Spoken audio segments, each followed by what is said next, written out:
बिरसा मुंडा जी जो हैं, इनकी सोच पर आक्रमण है।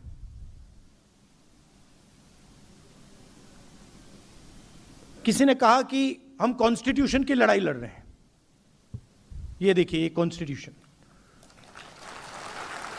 अब आप में से बहुत लोग सोचेंगे कि देखिए, ये जो किताब है ये आज़ादी के बाद लिखी गई है, इसमें हिंदुस्तान के सारे कानून हैं, हिंदुस्तान का जो विजन है इसमें है,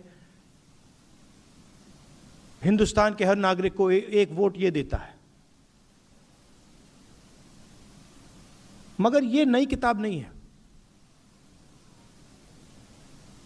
इस किताब में हजारों साल पुरानी सोच है।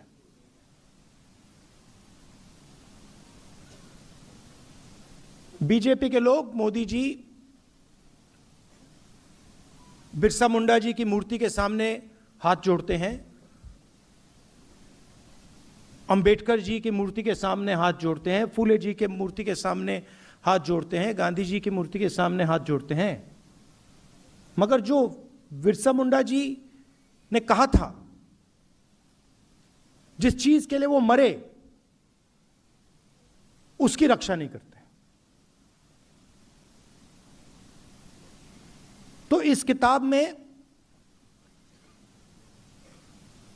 बिरसा मुंडा जी की आवाज है, और जब बीजेपी इस आवाज पर आक्रमण करती है, जब आपको वनवासी कहती है, जब आपकी जमीन छीनती है, आपका जल छीनती है,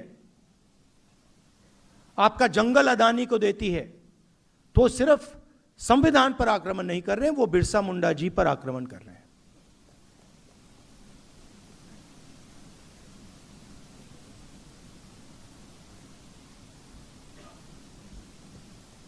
और आजकल फैशन बन गया है, जो एक स्पीकर ने कहा,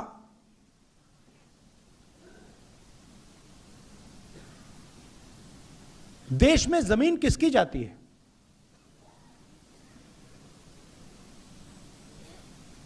जब भी विकास की बात आती है, सीधा आदिवासी की जमीन छीन लेते हैं। स्टैचू बनानी है, आदिवासी की जमीन छीनो। माइन खोलनी है, आदिवासी की जमीन छीनो, और फिर वापस कॉम्पनसेशन भी मत दो।